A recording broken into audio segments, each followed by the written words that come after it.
Hey there, and welcome to the Jeffrey Van Dyke Show, a podcast for paradigm changers. Each week I speak with another influential leader who's changing the conversation for their audience, their industry, and this world. I am so glad you're here. Welcome to the show.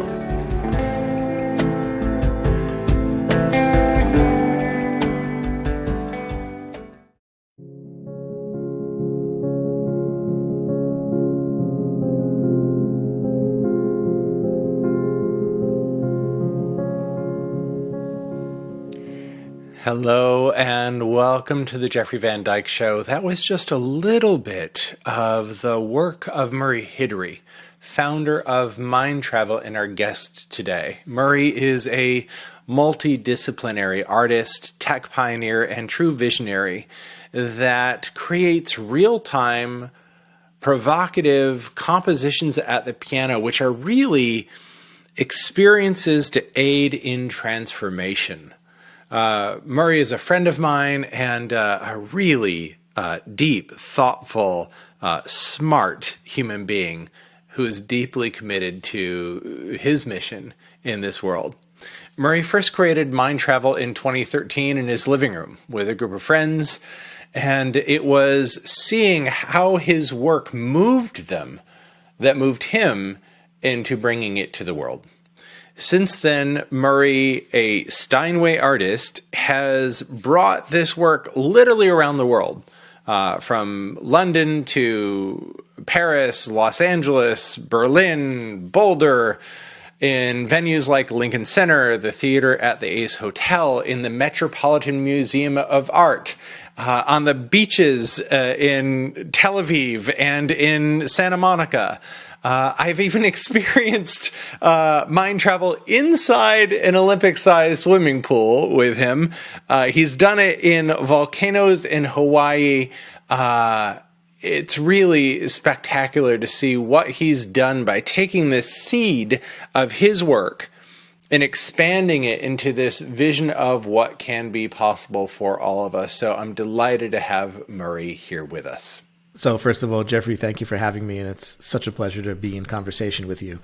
I think the music certainly was always in me, and it, takes, a lifetime to express the music of the soul, as it were.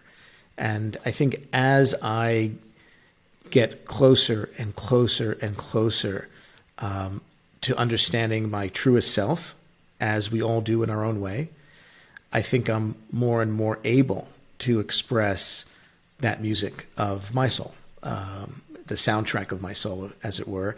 And really, that's the same thing as saying the soundtrack of the universe from my perspective, right? We each have our own perspective on that, and that's the beautiful thing, the magnificent thing about the human experience is that we simultaneously have this individual, unique perch, and yet we also have a collective one, right? And so music really, for me, operates in that dual capacity, where it's about my own expression, conscious and subconscious, right? Intellectual and emotional, and at the same time, relaying that sense of unique individuality merged with a collective understanding of how the universe works at the deepest level.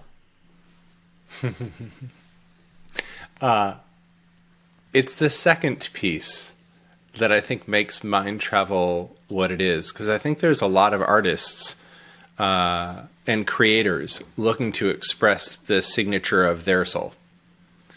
This additional piece of the soundtrack of the universe, the depth of that collective being that we are, and the merging of the two, that I think is put some of the unique signature on what MindTravel is, but also why it works. So for those of you that are listening, Murray does these experiences in all sorts of venues, a lot of them outdoors. So I've seen you at the theater at the Ace Hotel. Also on the beach in Santa Monica. Also, here's one of my favorite ones. Hey, what would it be like to feel mind travel? Oh, let's put speakers in an Olympic-sized swimming pool and play and have you feel the music. Why not? You know, and we'll share some photos as well. But you know, you create. Every time I've seen and been a part of a mind travel experience, it is an experience. It's not a concert. Part of how you do that is with the visuals, with the set, if you will. Outdoors, you have these amazing, gigantic balloons in the sky lit up. There's beauty and there's a sense of place. What inspires how you think about what you're creating in a mind travel experience? So for me, that it all stems from, it's all rooted in creating wonder for people.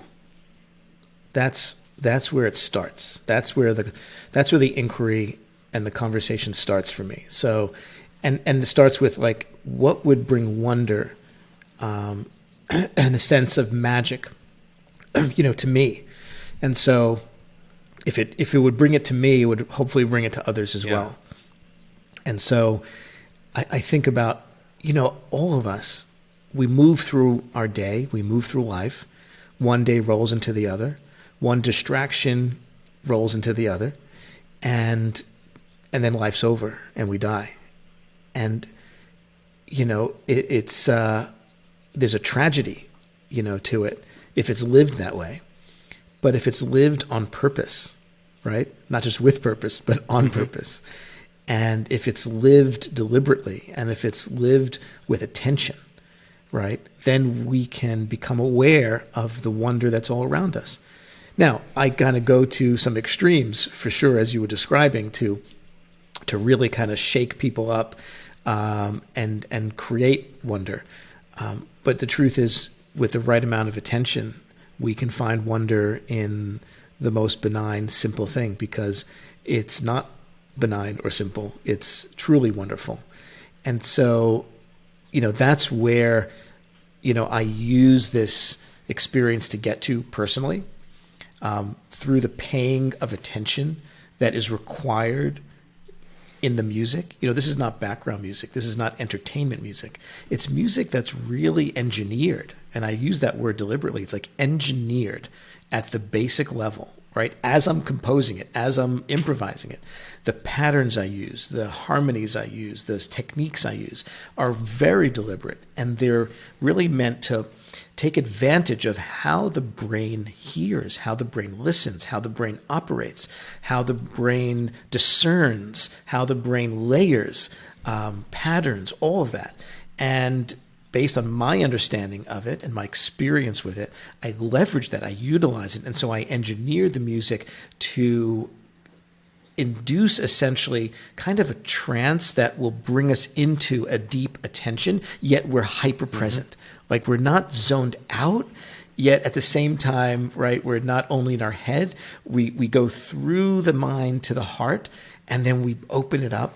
And so now emotions, thoughts, all of it are coming together for, you know, for whatever ends you would like. If it's for healing, we go into healing. If it's for creativity and inspiration, we go in that direction, right? And usually there's a mix of both of those in there. But really, I want to start by like just arresting people into wonder. And that's a visual component as well as an acoustic component. And when the two come together in the right combination, then I think there's magic there. I would add a third component in my experience, Murray. There's a space component. You're very intentional about where you do these, you know, and there's a lot of purpose to them. So if you ever get a chance to experience a mind travel journey, Murray has these headphones that you listen to them on when you're outdoors.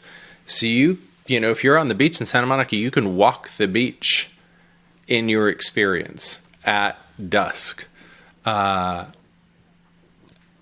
to me, there's something evocative in that as well, right? The natural environment. It's such a critical piece to it. Yeah, I'm glad you brought that up. It's such a critical piece to it because at first it started out actually as a pragmatic solution.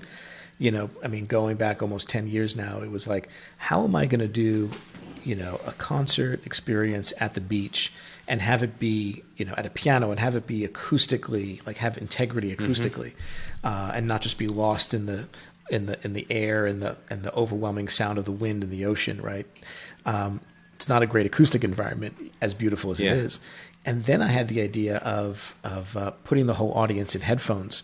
And, it was well before, the whole silent disco scene really took off and anything like that. But I was able to kind of figure out the technology and was the first to pioneer these outdoor live music experiences, right? Not dance experiences.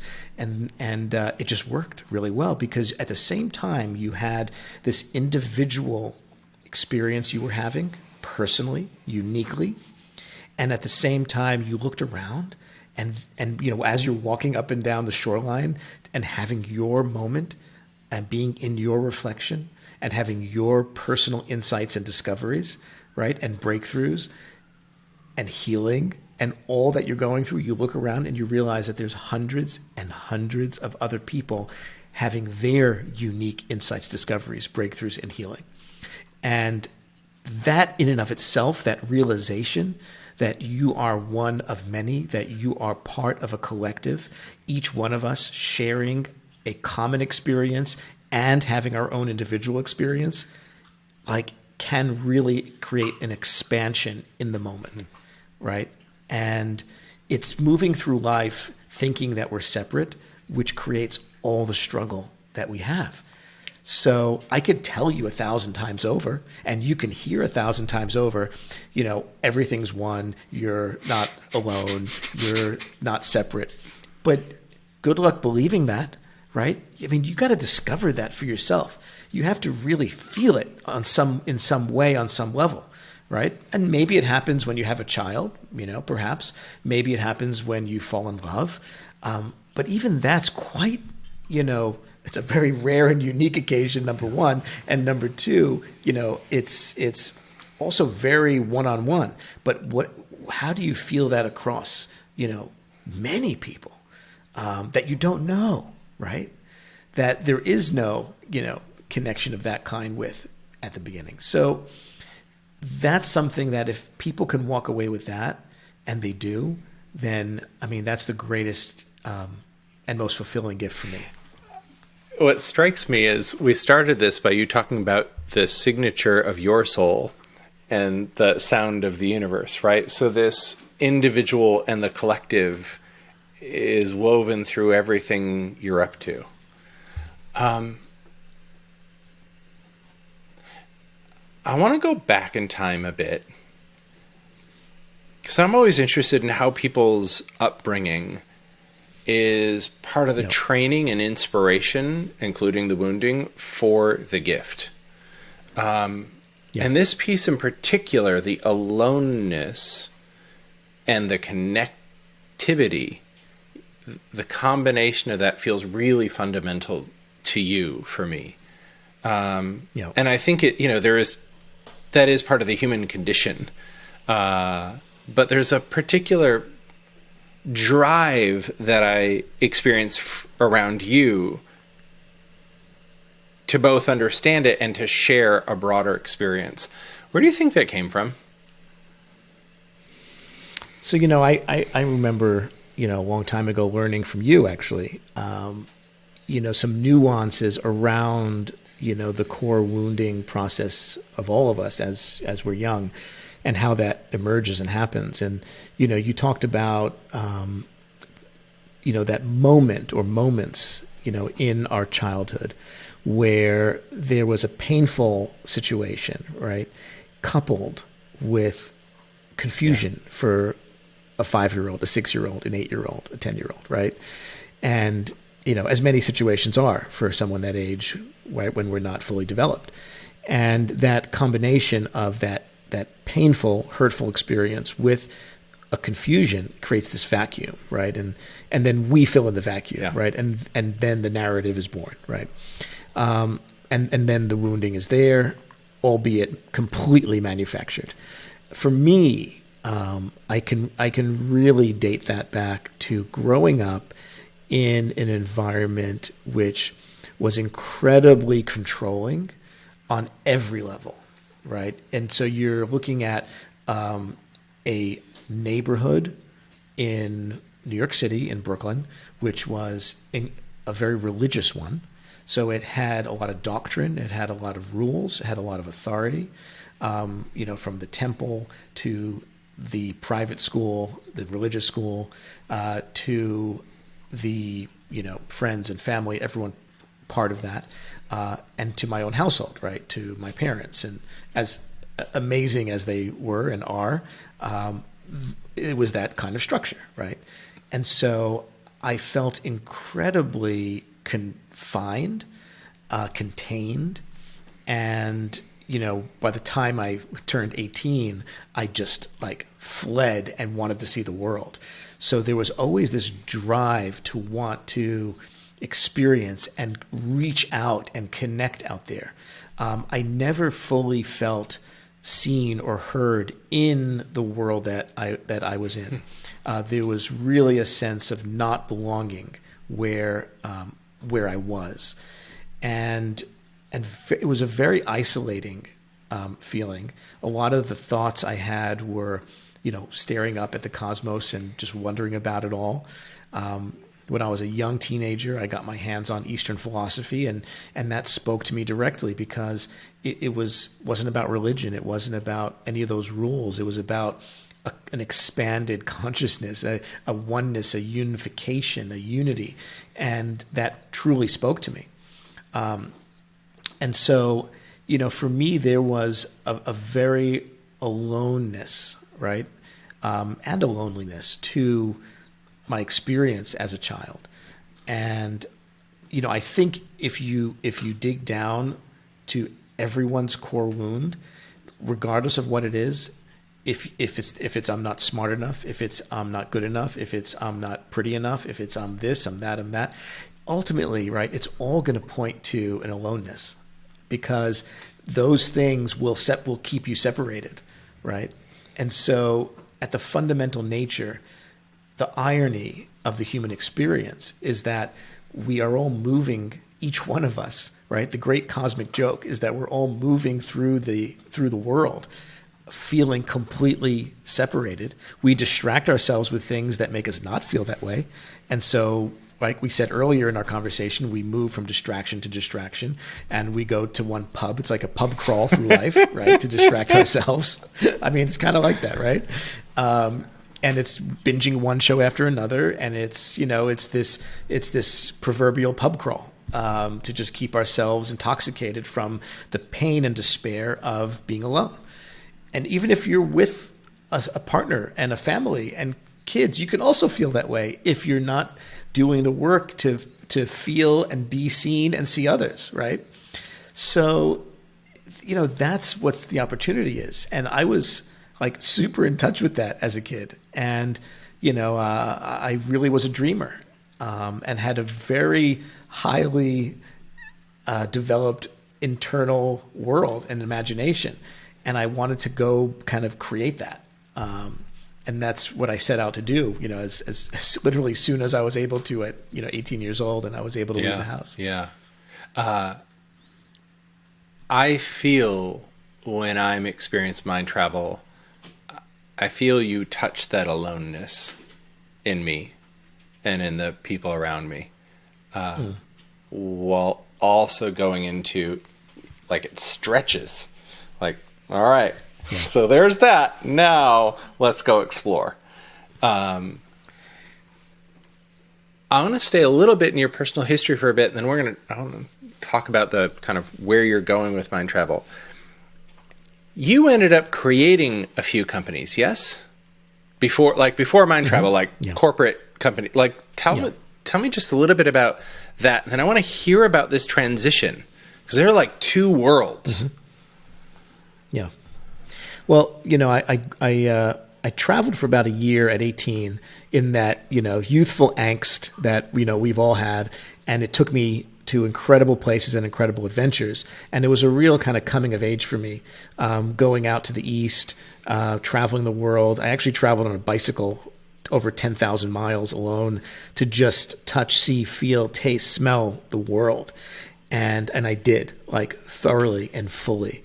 And then I was literally lying in my tent looking at the stars through the little zipper top, and it was in the like near a rice paddy in northeast Thailand, and it was after a year of adventure and discovery, and I said I need to go back to college and study music so that I could create the kind of music I'm hearing in my head and that I'm seeing out there.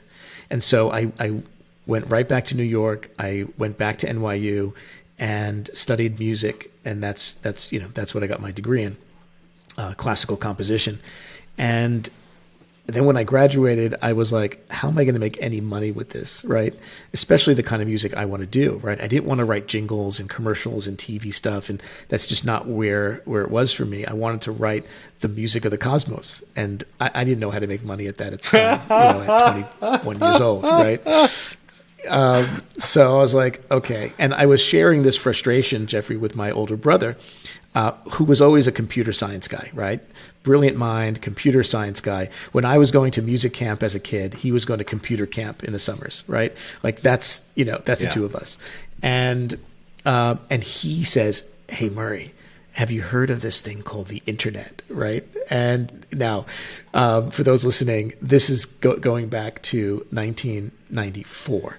So this is truly at the beginning of the beginning of the beginning.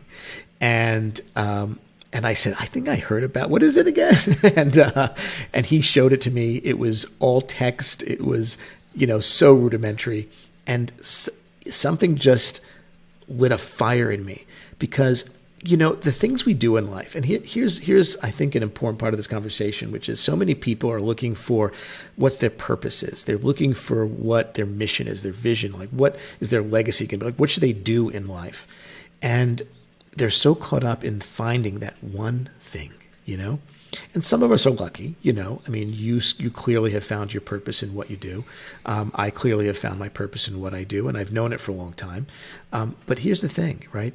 We can also find a moment-to-moment purpose, a chapter-by-chapter of life purpose, and it can change. But here's what I found to be the case. Because I never would have imagined that I would go into technology or the computer world. I barely knew how to turn a computer on.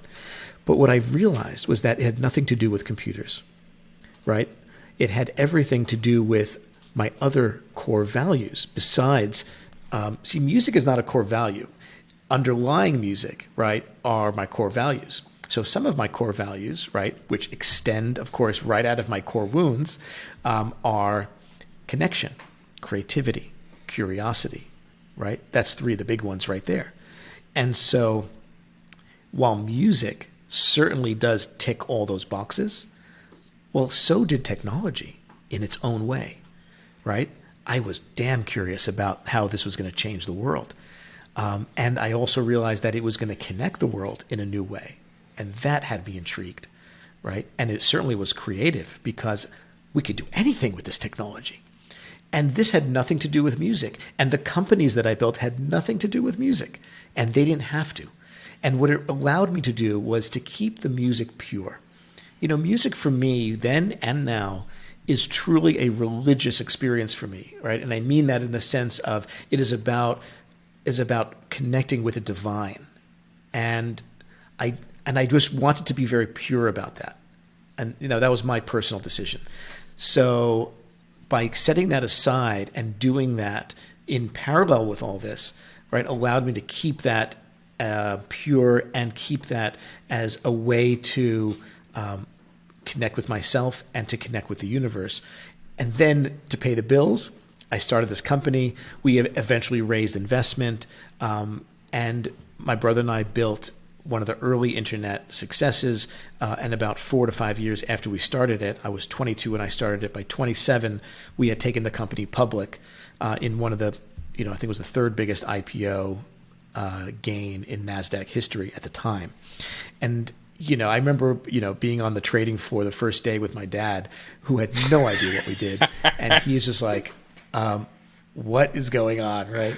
And so, because he was like worried about us, like, what are you guys doing, Yeah. So, and I had a piano in my office on Park Avenue in New York City for all those years and years after. And I just played at the end of every stressful, crazy startup technology day with all the fires you have to put out. And we had hundreds of employees, in that company. And there's always stuff and issues and things, going on. And it was exciting and it was vibrant, but it was stressful. And I used music to kind of navigate that. It didn't have a name. It wasn't called MindTravel. It was just the music that I played. And the same thing I do today, which is to sit and just see where the music goes, right? To improvise and to just connect with my own self, my feelings, my emotions, and just allow them an expression, an outlet, right? That's what I did. And this company also was about connecting people. It was the first company to connect people to find jobs, particularly in technology. So it's a company called Dice.com, around till today, and it's the biggest site for careers in technology and similar areas. And so it ticked the box of connection for me, right, in its own way.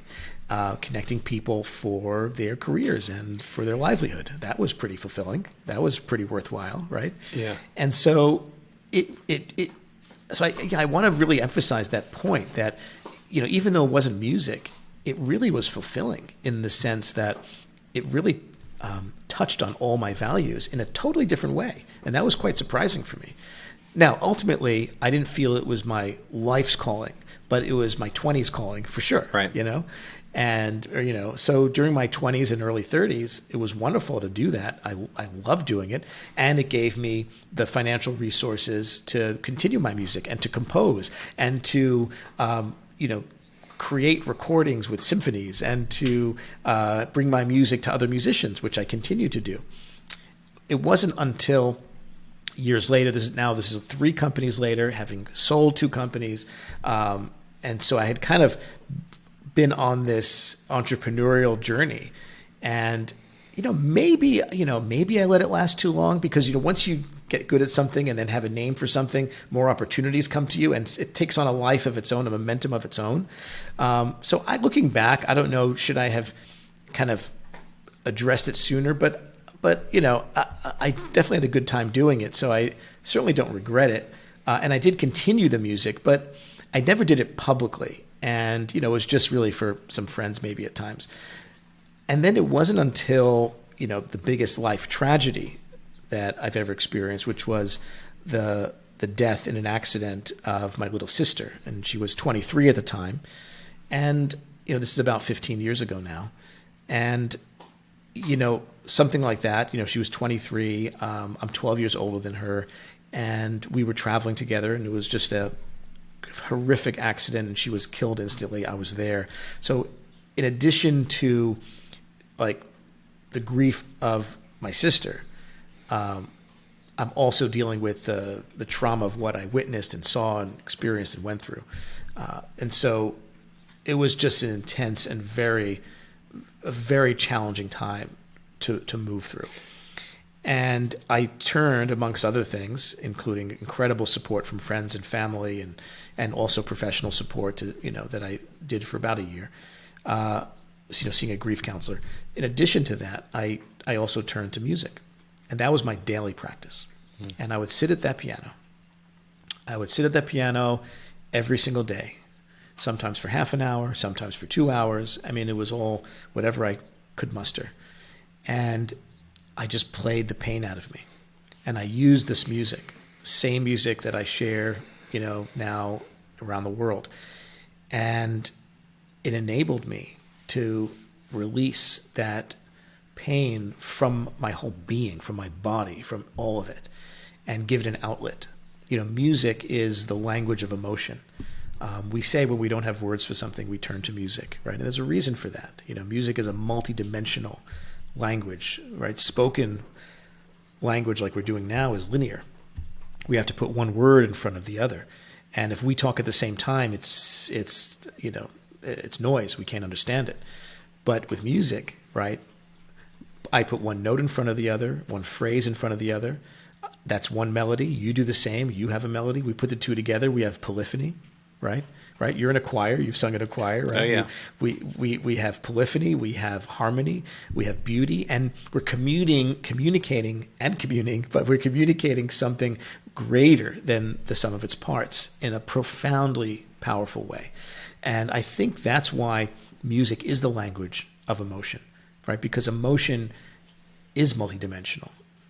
It's not linear. We don't feel one thing at a time. There's no way we do.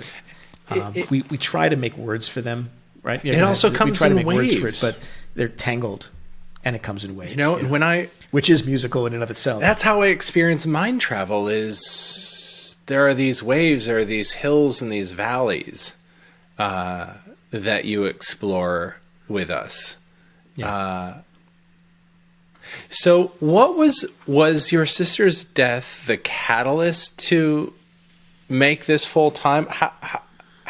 I'm always curious, everybody that I work with and I think many people listening have a sense of calling, right? There's something I'm here to do. And either they're doing it and exploring it and expanding it, or they're sitting on it, right? Going, Is now the time? Do I have the faith? Do I have the courage? Do I have the resources, etc.? What was the thing that said now is the time? I always look back and say, what if I started mind travel when I was in my 20s, at that moment of 22, right, just graduating. And here's the thing, like with anything, whether it's music or any artistry whatsoever, it's not just the technical ability of what you're doing, but it's what you're communicating. Like, what do you have to say, right? What do you have to say as the artist? Whether you're a painter, dancer, right, musician, actor, whatever it is. What do you actually have to say? I'm not sure what I had to say at 22. I mean, I probably had some cool things to say, but it was probably very immature at the time, compared to what I can say now, based on, right, life experience, based on, right, touching rock bottom, of feeling the kind of despair that grief can serve up, right? And so, look, certainly everyone goes through grief at some point. Some of it's more intense than others, given the circumstances, and everyone moves through in their own unique way. But again, like we said earlier, some people can really distract their way through it, and then it just sits in the background the rest of their lives. And the alternative is you can also confront it. You can also dive head in. And that's tough because that requires you to feel more pain before you feel better. Right? So the immediate instinct is, I just want to feel better. And so I'm going to keep what's the typical advice, right, Jeffrey? It's like, oh, keep busy, be around friends and keep busy and do this and do that, and time will heal, and you'll, and there's some truth to that, but it also suppresses it.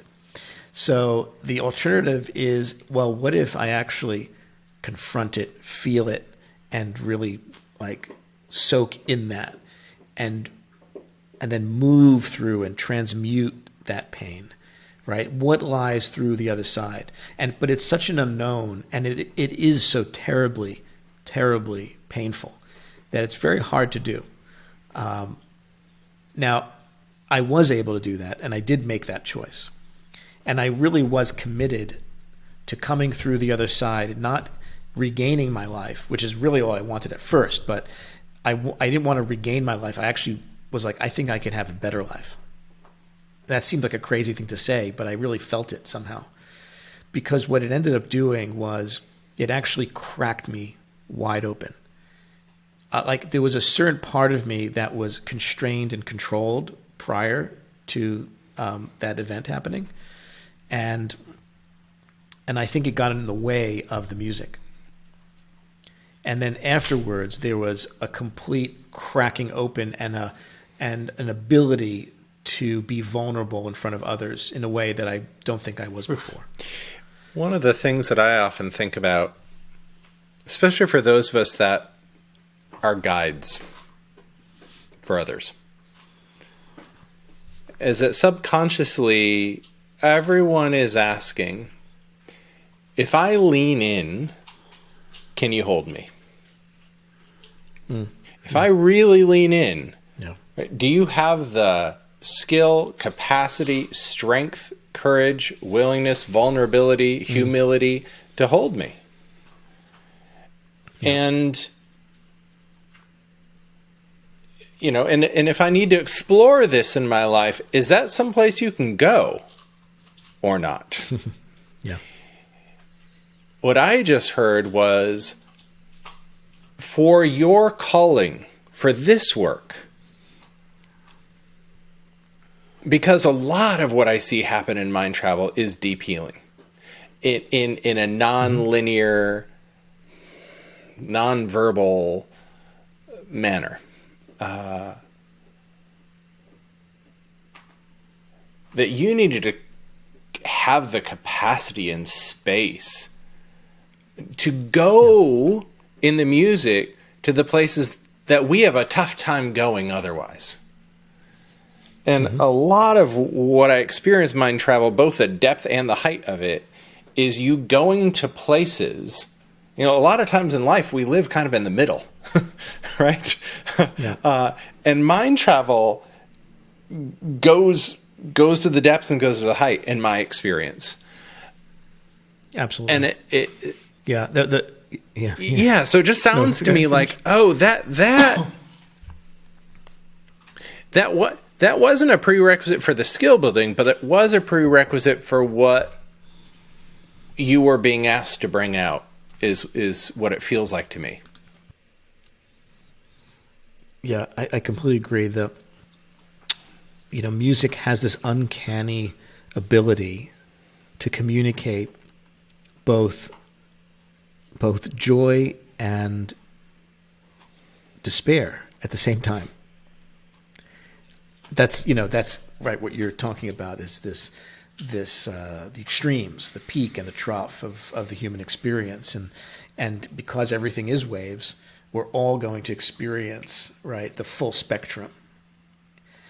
And then it's a question of what do we do with it. And in the same way that joy is impermanent, so is despair. And part of why joy and sadness are attached at the hip is because when we're in joy, part of us knows that change is inevitable and that it will probably end at some point. It may last for years or minutes or seconds, but right, it's all impermanent. And I think that's baked in to, right, how we move through life. We either consciously are aware of it or we're subconsciously aware of it, but it's present. And so music has this beautiful way of reminding us of that, because music only takes place in the moment by definition, right? It sounds and it disappears, okay? That's the nature of music. A painting you can stare at forever. It's a little different in that way. Now, if we want to get philosophical, a painting is also impermanent because it may last several thousand years or 10,000 years, and then it will disappear. It's just a longer, shelf life. So, but music is instant. It is so attached to the impermanent because you hit the piano key, and the sound emerges, rises, crests, and then falls and dissolves. And it's just like every thought we have, and it's like our actual life, right? We're born, we rise, we crest, we dissolve, we decay. And the human life is present in every single note that is played. And so it contains within it joy and sadness all wrapped up into one. And that's the power and why we connect so profoundly to music, because we hear right, our condition in it, right? And that's beautiful, right? Embracing the impermanent is beautiful. That's how we have appreciation and not take things for granted, because they are impermanent, because they are ephemeral, because they are transient and they will pass. So yeah, when I sit down at the piano, the reason why it has to be improvised and extemporaneous is because every moment we're different. Are you the same moment to moment? No. None of us are the same moment to moment. There's an illusion of sameness, but just because we have the same name, we're not the same at all. Our bodies are totally different. Everything is totally different. So it's hard to see, it's hard to feel sometimes, but moment to moment we're different. So moment to moment, the soundtrack of that soul has to be different. We have to, we're moving through a different part of the river of life. So I want to reflect that and represent that. But I always keep in mind that for all the people sitting there participating, I want to meet them where they are with the music, right? Wherever they are, right? How do you do that? And that's a key point. Well, here's what you don't do. What you don't do is you don't cover it up, right? So a lot of music is entertaining and is an escape. That's why we go to big concerts and we get around a lot of people. We feel that energy and we and it's it feels good and it's helpful, but it's putting a Band-Aid, I think, on the problem.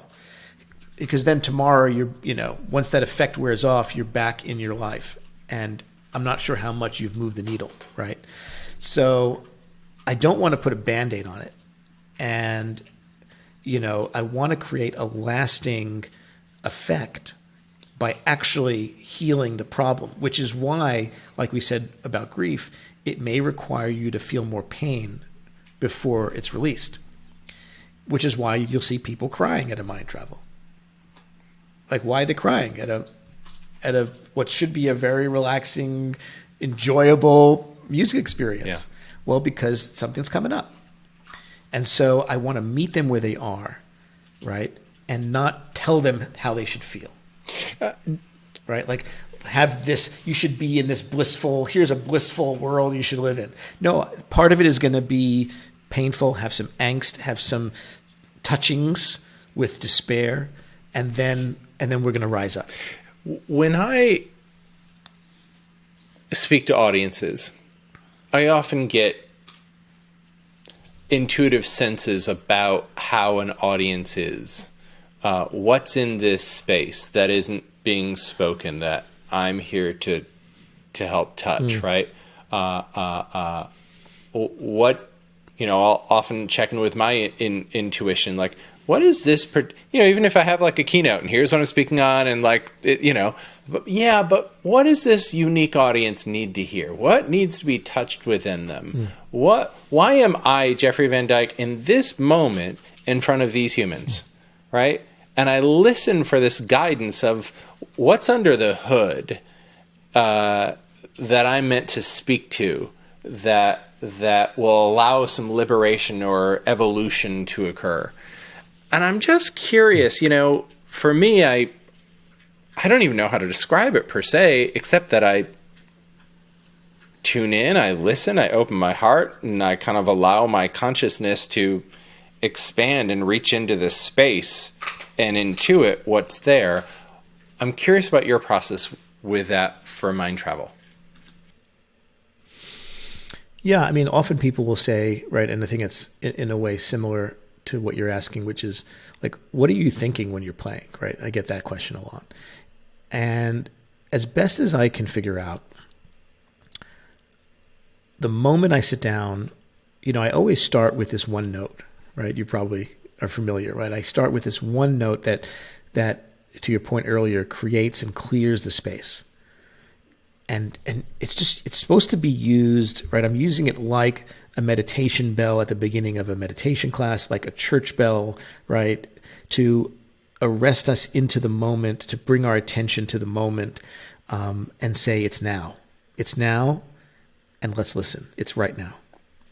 And that's the first note. And I also use it for myself. It's not just for the audience. It's for myself to be like, it's now. Forget about the day. Forget about the wire that you forgot and we had to scramble and find one last minute before the show. Forget about the thing that was late, and forget about the person who said they were coming and didn't end up showing up to the concert, and forget about, all that stuff, right? All the chatter. Just release it and let it go. And here's the note, and here's the tone. And that tone, I just focus on that tone, and then I just do my best to get out of my own way. Right. And that's the greatest metaphor for living, is getting out of your own way. Right. Because that's only the only person in the way of our dreams is us. Right. So for this performance, if we want to call it, for this playing in the next, hour, I just want to get out of my own way. And I want to, hopefully, as close as I can, kind of skim the surface of the atmosphere and touch the stars for a moment, and just bring everyone along with us. That's just like what I want to do. And just dissolve myself for that period of time so that we can all feel and touch that divinity within all of us. And when I say divinity, all I mean is unity, which is love. That's all I mean.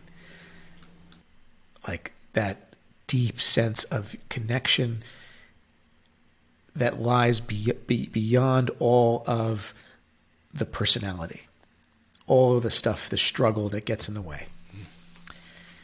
And music can really do that, because if everything in the universe, Jeffrey, is vibration, frequency, energy, and we know it to be the case, right?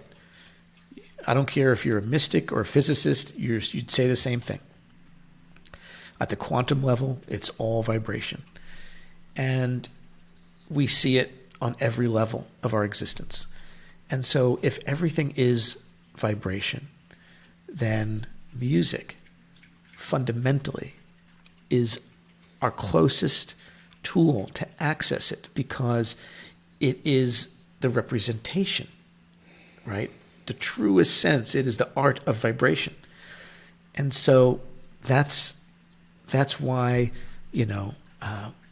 for ages, for thousands of years, humanity has turned to music to touch those stars in the cosmos, right? In that way, right? To feel that connection. So, thank you. So that I think that's what I'm trying to do in the moment. That's my aspiration. Yeah. And sometimes I'm more successful at it than others, but that's what I'm at least attempting. One of the things that my guidance always tells me, Jeffrey, you're here to help activate humanity's new story. That we create the world with the stories we tell, and from everything I can see, the story we've been telling in a lot of different areas of humanity has run its course. And if we keep going, even more severe consequences. And I think of like the new story for ourselves, the new story for this world. I'm curious if there's a conversation you're here to help evolve, to usher in or evolve. What might it be? And I do think about music as storytelling. So when I sit down and I play that first note, it sets off a conversation and it sets off a story. And to be sure, it's an abstract one. In the same way that you go to the museum and you go to the abstract modernist section and you're standing in front of a Pollock, a Rothko, whatever your favorite artist is, and you're not looking at anything that's formed or shaped in something you recognize, yet it speaks to you, right? There's a conversation between you and that artwork. It moves you. It's evocative. And that's the idea behind it, right? And so I think my music acts in that same way, right? You're not walking out of a mind travel like humming the catchy chorus, right? Nope. like you are from a musical or so, like you're not like, oh yeah, and then that riff and then that chorus. No, you're not. But you are walking out with, you're tuned in to something, hopefully super powerful within yourself, and you feel more like yourself than maybe you ever did.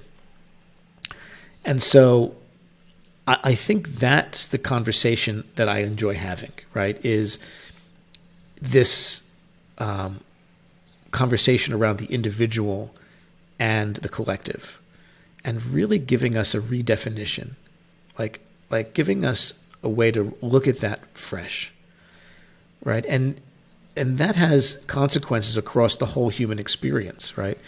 It's not just personal growth we're talking about here.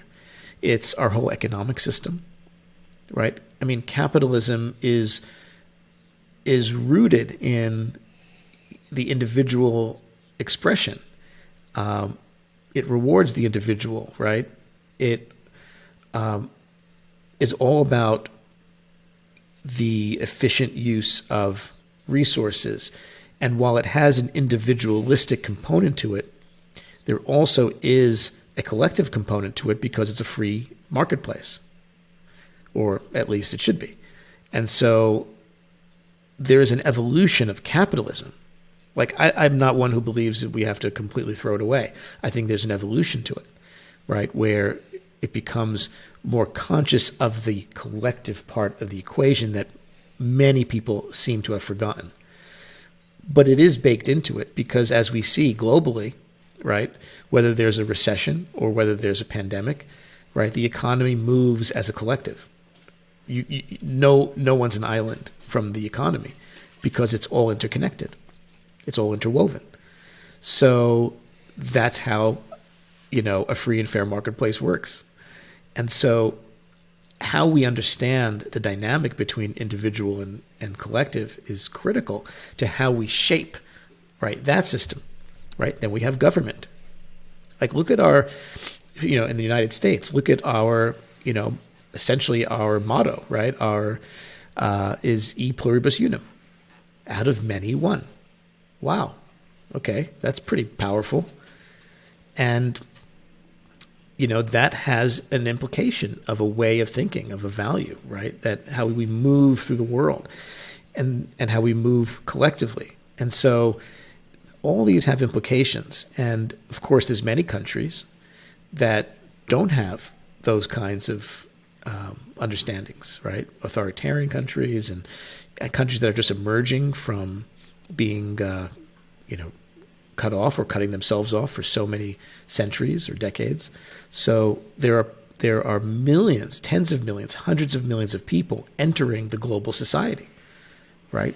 And how are they going to do that? Is it just going to be through the superficial layer of American culture, right? Through the pop songs and movies, right? Like it's been the case for the last, 50, 60 years? Or is there going to be something more that is available to them as they reach out across borders, right?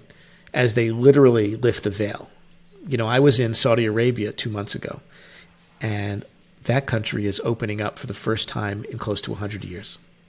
They've been isolated for 100 years. And the ruler is changing the whole country single-handedly. It's incredible to see. But women can dress how they want now. This is very, very new.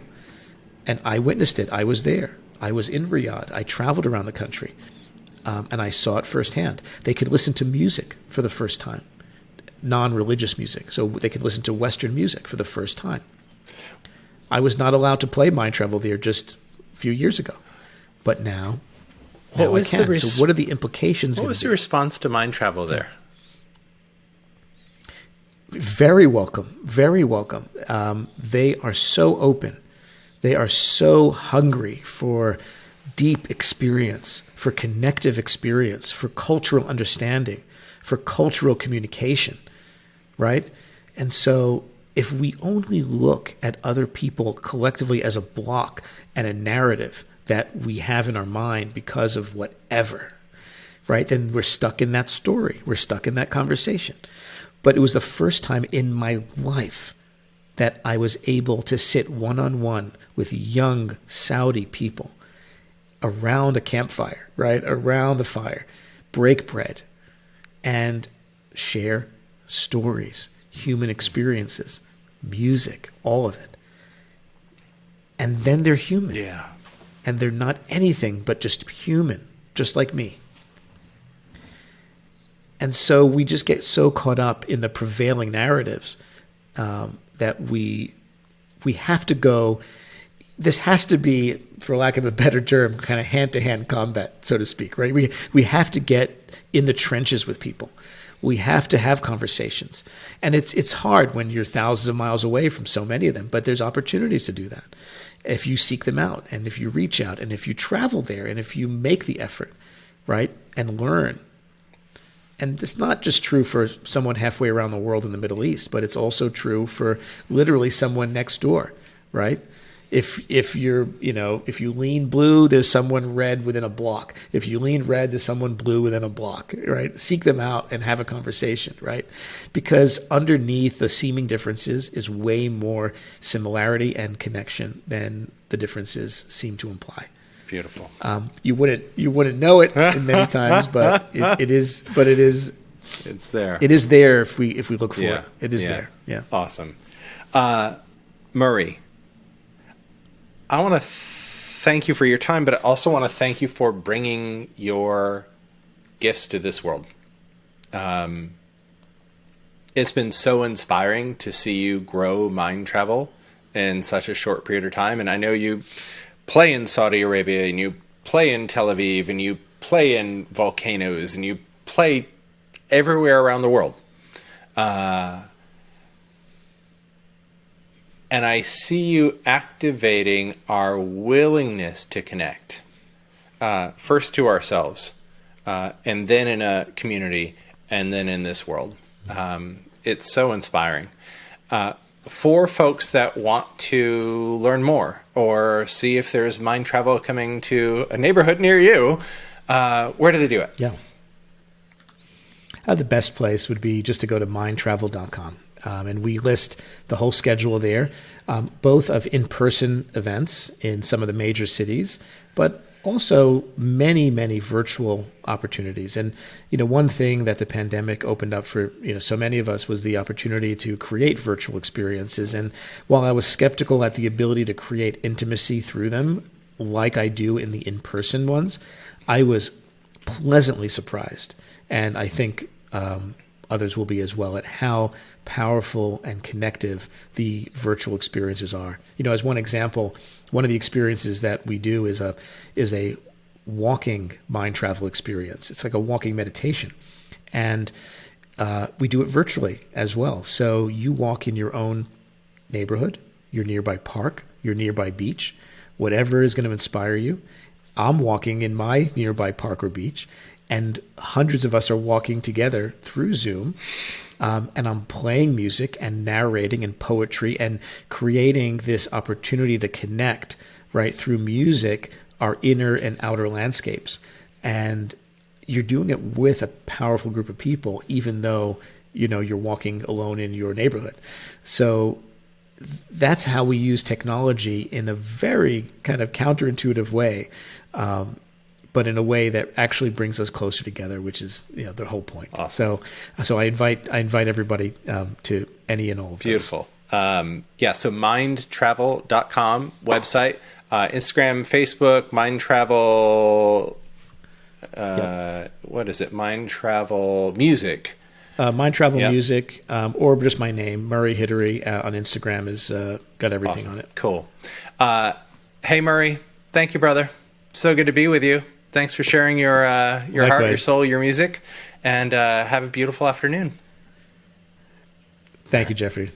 Hey there, I hope you enjoyed the show. I asked Murray if he'd be willing to share a short mind travel experience with us all, which he agreed to. So stick around and we'll let the music play.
Hey there, thanks so much for listening in. If this conversation was powerful, if it stirred your soul or inspired your journey, then be sure to share it with a friend. Just copy and paste the link wherever you're listening to this podcast and text that link right now to a friend that you think would be inspired by this episode. And if this is your first time here, be sure to click that subscribe button over on Apple Podcasts, Spotify, and I'd really appreciate it if you'd leave a rating and review so I can get to know you and your thoughts better. To learn more about the work I do with emerging and established paradigm changers, go to thecourageousmessenger.com. That's all for today. Thanks so much for being here, and I hope to see you in the next episode.